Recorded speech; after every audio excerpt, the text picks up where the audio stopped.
Friends, ఈ వీడియోలో మనము రోజువారీ రాశి ఫలాలలో తులారాశి వారి గురించి తెలుసుకుందాం.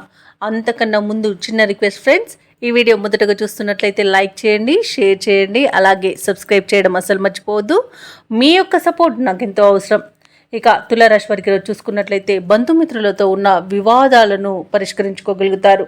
అలాగే కుటుంబ వ్యవహారాలలో స్థిరమైన ఆలోచనలు చేసి వాటిని అమలు చేయగలుగుతారు. అలాగే చేపట్టిన పనులన్నీ కూడా సకాలంలో పూర్తి చేయగలుగుతారు. ఎవరైతే దూర ప్రయాణాలు చేస్తున్నారో ఆ ప్రయాణాల వల్ల లబ్ధిని పొందుతారు. ఇక పుణ్యక్షేత్రాలను సందర్శిస్తారు. దేవాలయాలను సందర్శించినప్పుడు మీరు ముఖ్యంగా గుర్తుంచుకోవాల్సింది మీ ఇష్టదైవం యొక్క ఆరాధన అనేది మీకు మంచి చేస్తుంది. కాబట్టి తప్పకుండా దిశగా ప్రయత్నించండి. ఇక వ్యాపారస్తులు ఎవరైతే ఉన్నారో వారు తమ వ్యాపారాలలో నూతన ప్రణాళికలను అమలు చేయడం వలన మంచి శుభ ఫలితాలను పొందుతారు, మంచి లాభాలను అందుకుంటారు. ఇక ఉద్యోగస్తులు ఎవరైతే ఉన్నారో తాము పనిచేసే చోట ప్రశాంతమైన వాతావరణం అనేది ఉంటుంది. ఇక తులారాశి వారికి ఈరోజు మంచి శుభయోగాలే కనిపిస్తున్నవి. అలాగే నూతన వ్యాపారాన్ని ప్రారంభించడానికి వ్యాపారస్తులకు ఈరోజు మంచి రోజుగా చెప్పవచ్చు. అలాగే మంచి వ్యక్తుల యొక్క పరిచయం కూడా మీకు మంచి చేస్తుంది. అలాగే ఇక వివాహ ప్రయత్నం చేస్తున్న వారికి శుభవార్త అనేది అందుతుంది. అలాగే సంతాన విషయంలో కూడా శుభవార్తలను అందుకుంటారు. ఇక ఇంట శుభకార్యాలను నిర్వహిస్తారు. భూక్రయ విక్రయాలలో ఎవరైతే రియాల్టర్స్ ఉన్నారో వారు మంచి లాభాలను అందుకుంటారు. కాంట్రాక్టర్లు నూతన కాంట్రాక్టులను దక్కించుకోగలుగుతారు. ఇక ఈరోజు తీర్థయాత్రలను చేస్తారు. దేవాలయాలను సందర్శించినప్పుడు మీరు ముఖ్యంగా గుర్తుంచుకోవాల్సింది మీ ఇష్టదైవం యొక్క ఆరాధన అనేది మీకు మంచి చేస్తుంది. కాబట్టి తప్పకుండా దిశగా ప్రయత్నించండి.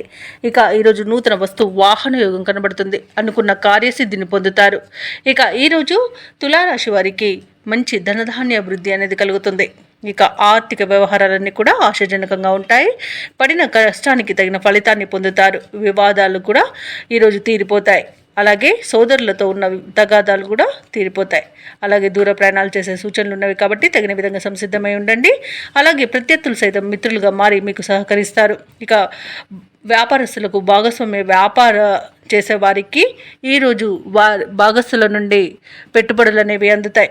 ఇక ప్రభుత్వ ఉద్యోగస్తులు ఎవరైతే ఉన్నారో వారికి పదోన్నతులు లభించే అవకాశం అయితే కనిపిస్తుంది. ఇక పారిశ్రామిక వర్గాల వారికి ఒత్తిడిలు తొలగిపోతాయి. విద్యార్థులకు వచ్చిన అవకాశాలు అనేవి సంతృప్తినిస్తాయి. ఇక ముఖ్యంగా మహిళల కుటుంబంలో చికాకులు అనేవి తొలగిపోతాయి. ఇక తులారాశి వారికి అదృష్ట రంగు గోధుమ, ప్రతికూలమైన రంగు తెలుపు, అదృష్ట సంఖ్య 8. ఈరోజు తులారాశి వారు దత్తాత్రేయుని పూజించడం వలన మంచి శుభ ఫలితాలను పొందుతారు.